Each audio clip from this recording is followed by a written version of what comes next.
दोस्तों बहुत सारे स्टूडेंट कमेंट बॉक्स में बोल रहे थे कि सर क्वेश्चन का जो डिफिकल्टी लेवल है वो थोड़ा ज्यादा कीजिए। तो दोस्तों आज की इस वीडियो में जो है ना हम टोटल 20 क्वेश्चन करने वाले हैं। एंड आज जो है मैंने क्वेश्चन का जो डिफिकल्टी लेवल है वो बहुत ही ज्यादा बढ़ाया है। एंड देखते हैं कि आज टोटल 20 क्वेश्चन में से कितने क्वेश्चन आपके सही होते हैं। तो सबसे पहले मैं आपको क्वेश्चन दिखा देता हूँ एक बार। तो आप लोग आज की इस वीडियो में स्कोर जरूर बताना कि टोटल 20 क्वेश्चन में से कितने सही हुए आपके। आज जो है मैंने fundamental rights and fundamental duties से जो है क्वेश्चन तैयार किए हैं। एंड ये टॉपिक आपका जो है एंट्रेंस एग्जाम के सिलेबस में दिया गया है, तो इससे क्वेश्चन पूछे जाएंगे। लीजिए क्वेश्चन, तो चलिए स्टार्ट करते हैं शुरू से। चलिए क्वेश्चन नंबर फर्स्ट का आंसर बताइए जल्दी से। भारतीय संविधान में जो हमारे फंडामेंटल ड्यूटीज हैं को शामिल करने का विचार किस देश के संविधान से लिया गया है? Option A Britain, option B France, option C Australia, option D पूर्व सोवियत संघ। वर्तमान में जो है रूस है, क्योंकि सोवियत संघ का विघटन हो गया था। अब जो मेन जो देश है वो है रूस, उसका उत्तराधिकारी। तो इसका राइट आंसर होगा सोवियत संघ रूस के संविधान से। ठीक है ना। चलिए नेक्स्ट क्वेश्चन करते हैं। क्वेश्चन नंबर सेकंड का आंसर बताइए। भारतीय संविधान में किस समिति की अनुशंसा या सिफारिश पर मौलिक कर्तव्यों को जोड़ा गया? ऑप्शन ए कोठारी समिति, ऑप्शन बी बलवंत राय मेहता समिति, ऑप्शन सी अशोक मेहता समिति, ऑप्शन डी स्वर्ण सिंह समिति। तो इसका राइट आंसर होगा ऑप्शन डी स्वर्ण सिंह समिति के सिफारिश पर जो है भारतीय संविधान में मौलिक कर्तव्यों को जोड़ा गया। अब क्वेश्चन यहाँ पे बन सकता है कि कब जोड़ा गया भाई और कौन से संविधान संशोधन के द्वारा, तो इस पे भी क्वेश्चन जो है मैंने तैयार किए हैं। चलिए तो क्वेश्चन नंबर थर्ड का आंसर बताइए। क्या मौलिक कर्तव्यों के हनन के विरुद्ध कोई कानूनी प्रावधान है? तो दोस्तों इसका राइट आंसर होगा नहीं है। मौलिक अधिकार के हनन के विरुद्ध जो है मौलिक कानूनी प्रावधान है, ठीक है ना। उसके लिए जो है हम सर्वोच्च न्यायालय और जो है उच्च न्यायालय जा सकते हैं मौलिक अधिकार के संदर्भ में। अब देखिए ये जो मौलिक कर्तव्य है ना, ये उसी प्रकार देखिए मौलिक कर्तव्य का संबंध जो है ना, जैसे हमारा नीति निर्देशक और मौलिक अधिकार में जो संबंध है। देखिए नीति निर्देशक सिद्धांत ऐसे सिद्धांत होते हैं जो जो संविधान के द्वारा जो है ना राज्य सरकार को लोगों के कल्याण के लिए जो है प्रदान किया गया है कि, और उस पे जो है राज्य सरकार का अधिकार बनता है कि वो उसे लागू करे या ना लागू करे। अगर वो नीति निर्देशक सिद्धांत लागू नहीं करता है, नीति निर्देशक सिद्धांत जो होते हैं ना एक प्रकार के कल्याणकारी जो है नियम है, ठीक है ना, नियम है या कार्य है, तो उसको लागू करने के लिए हम उच्च न्यायालय या सर्वोच्च न्यायालय नहीं जा सकते। बट हम मौलिक अधिकार के विरुद्ध अगर कोई मतलब कि हनन करता है हमारे मौलिक अधिकार का, तो हम जो है जा सकते हैं। तो इसी प्रकार जो है मौलिक कर्तव्य और मौलिक अधिकार में संबंध है। मौलिक कर्तव्य के लिए जो है हम उच्च न्यायालय या सर्वोच्च न्यायालय नहीं जा सकते, ठीक है ना, इसको लागू करवाने के लिए, बट मौलिक अधिकार के संबंध में जा सकते हैं।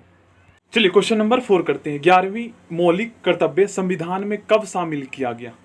तो इसका राइट आंसर होगा, जल्दी से आप लोग कमेंट बॉक्स में बताइए। ऑप्शन ए 86वें संविधान संशोधन द्वारा 2002 में, 88वें संविधान संशोधन द्वारा 2003 में, 86वें संविधान संशोधन द्वारा 2003 में।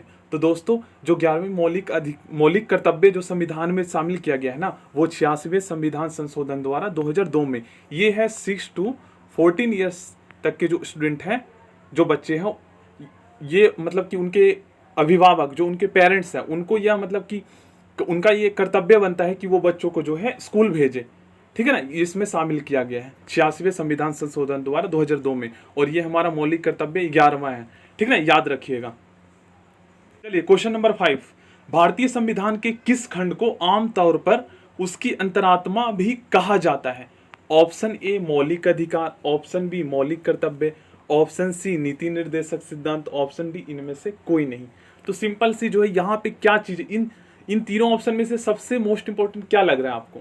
सबसे मोस्ट इंपॉर्टेंट यहाँ पे जो है हमारा मौलिक अधिकार है। ऑप्शन ए इसका सही आंसर होगा। क्वेश्चन नंबर 6 का आंसर बताइए। Doctor B R. अम्बेडकर द्वारा किस अनुच्छेद को संविधान का हृदय व आत्मा संदर्भित मतलब कि कहा गया है? ठीक है ना, किस अनुच्छेद को? ऑप्शन ए अनुच्छेद 32, option B article 21, option C article 22, option D इनमें से कोई नहीं।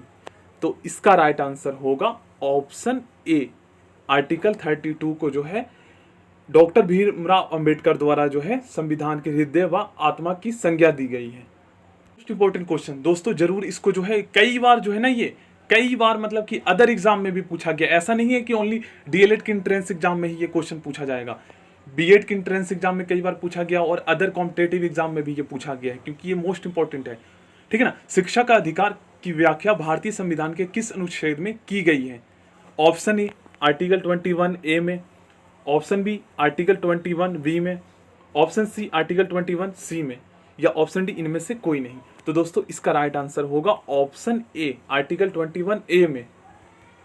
चलिए तो क्वेश्चन नंबर 8 का देखते हैं कितने स्टूडेंट जो है ना आंसर कर पाते हैं, क्योंकि ये मोस्ट इंपॉर्टेंट क्वेश्चन है। अपने मौलिक अधिकारों की रक्षा सुनिश्चित करने हेतु या फिर कोई हमारे मौलिक अधिकारों का हनन करता है तो व्यक्ति को उच्च न्यायालय या सर्वोच्च न्यायालय, सॉरी उच्चतम न्यायालय हमारा जो है सर्वोच्च न्यायालय, और उच्च न्यायालय जो है हमारा हाई कोर्ट है, में जाने का अधिकार जो है किस अनुच्छेद के तहत मतलब कि उनको अधिकार दिया गया है? ऑप्शन ए अनुच्छेद 32 के तहत, आर्टिकल 33 के तहत, आर्टिकल 34 के तहत, या इनमें से कोई नहीं।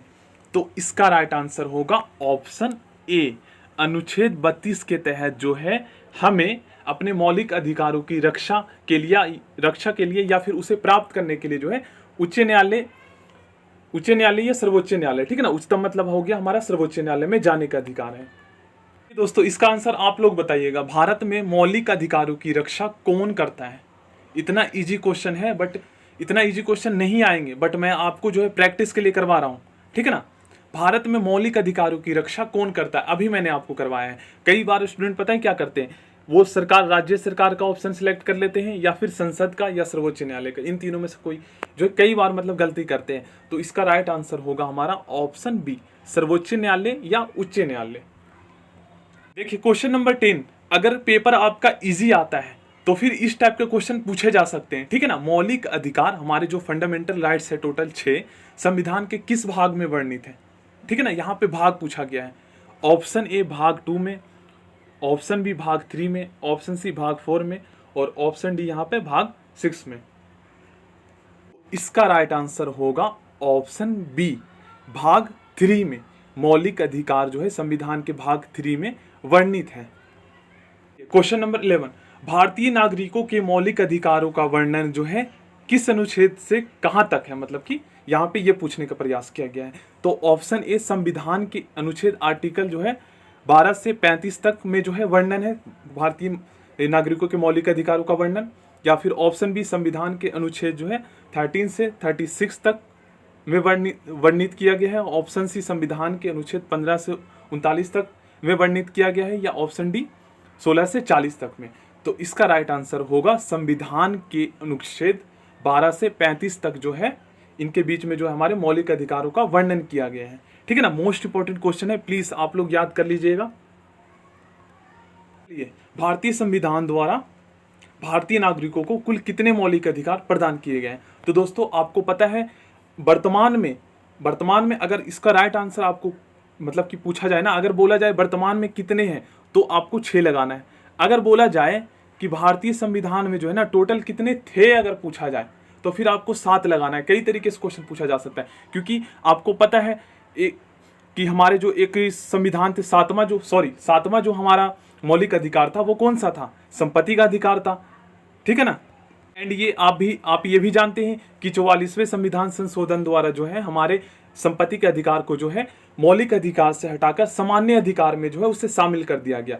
तो यहाँ पे पूछा गया है कितने प्रदान किए गए थे। तो देखिए दोस्तों, किए गए थे और है वर्तमान में कितने हैं इसमें डिफरेंस है। तो इसलिए क्वेश्चन को आप लोग जरूर समझ लीजिएगा, क्योंकि होता क्या है कई बार स्टूडेंट जल्दी से क्वेश्चन को पढ़ लेते हैं और उन्हें तो लगता है कि मुझे आता ही है सब कुछ, और वो डायरेक्ट जो है उन पर क्लिक कर देते हैं ऑप्शन पे। तो ऐसा बिल्कुल ही मत करना, क्वेश्चन को जो है थोड़ा समझ लेना।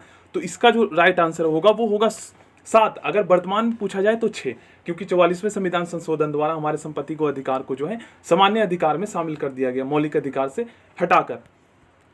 क्वेश्चन नंबर 13 बताइए, मौलिक अधिकार कौन से देश के संविधान से लिया गया? ठीक है ना, ये क्वेश्चन है हमारा। Option A Japan, option B America, option C Africa, option D Britain. तो दोस्तों इसका राइट आंसर होगा अमेरिका के संविधान से जो है मौलिक अधिकारों को लिया गया है। क्वेश्चन नंबर 14 करते हैं, भारत के संविधान के किस भाग को मैग्ना कार्टा कहते हैं? ये मोस्ट इंपॉर्टेंट क्वेश्चन है। एंड दोस्तों ये जो है क्वेश्चन जो है ना कई कॉम्पिटेटिव एग्जाम में भी पूछा गया है। तो इसका राइट आंसर क्या होगा जल्दी से आप लोग कमेंट बॉक्स में बताइए अगर आपको पता है तो।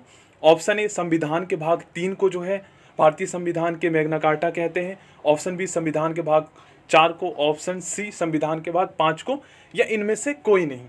तो इसका राइट आंसर होगा संविधान के भाग 3। एंड संविधान के भाग 3 में किसका वर्णन किया गया है, इसका आंसर आप लोग बताइएगा, क्योंकि इसी वीडियो में मैंने आपको बताया है। ऑप्शन मैं देता हूं मौलिक कर्तव्य या मौलिक अधिकार, ठीक है ना, इन दोनों में से कोई एक है। भारतीय संविधान के भाग 3 में इनका वर्णन किया गया है, दोनों में से किसी एक का।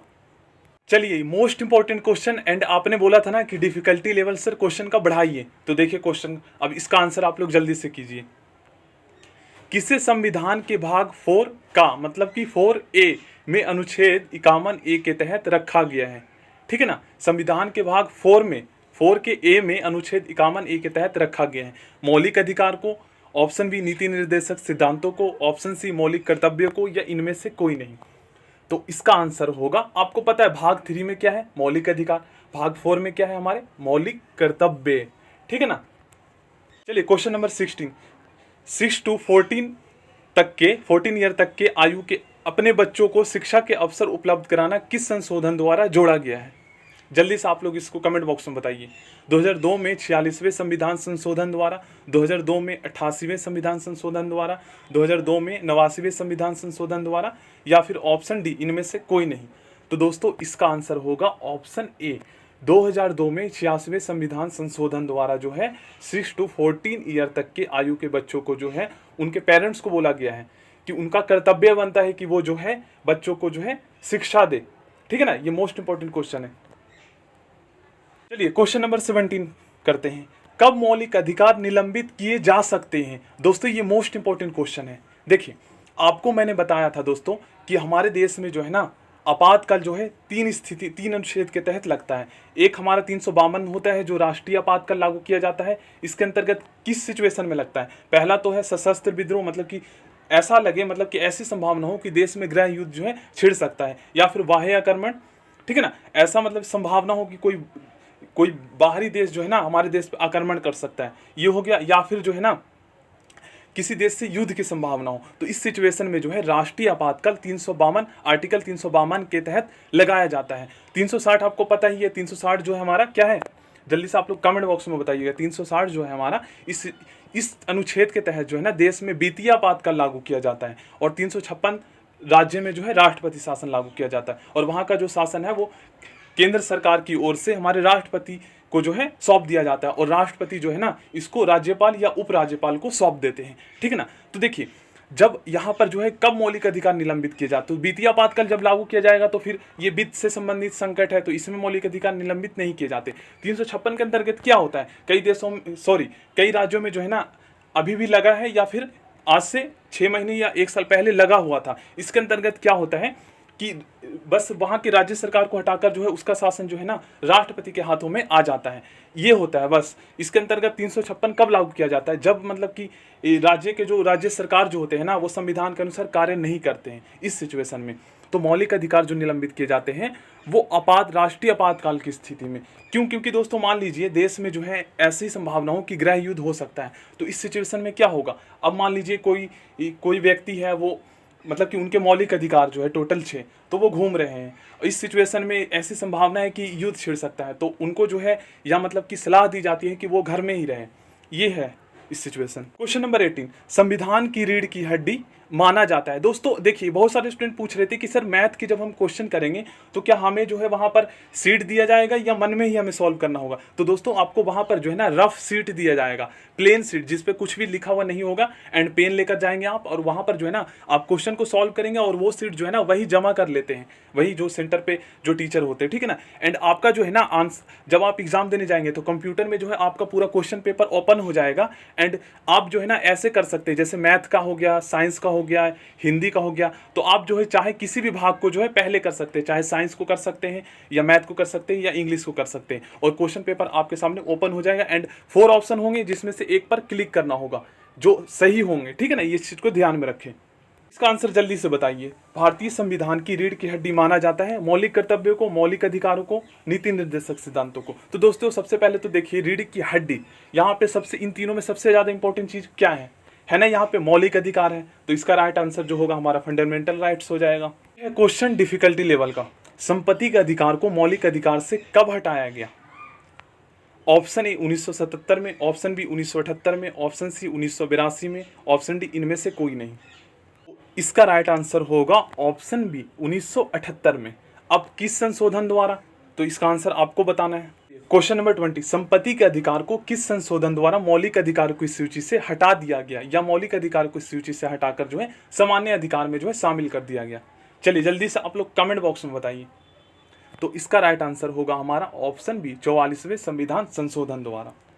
So thank you friends, next video में मिलते हैं। चैनल को सब्सक्राइब करके बेल आइकन को प्रेस कर लीजिएगा। एंड दोस्तों 340 क्वेश्चन, ठीक है ना, 340 क्वेश्चन जो है MCQ मोस्ट इंपॉर्टेंट जो है मैंने साइंस के करवाए हैं, तो प्लेलिस्ट को जरूर चेक कर लीजिएगा। और अगर आपका जो है आपने नहीं किए हैं इस सभी क्वेश्चन को, तो जरूर देख ले, क्योंकि इससे आपका प्रैक्टिस हो जाएगा। आप बुक से तैयारी कर रहे हैं वो बात सही है, बट कम से कम यहाँ पर अगर आप जो है कर लेंगे तो इससे पता चल पाएगा कि कितने क्वेश्चन जो है आप सही कर पाते हैं। और कमेंट बॉक्स में स्टूडेंट ने जो स्कोर भी बताया, तो इससे खुद को चेक भी कर सकते हैं कि मेरा कितना सही हो रहा है आंसर। ठीक है ना, थैंक यू, नेक्स्ट वीडियो मिलते हैं।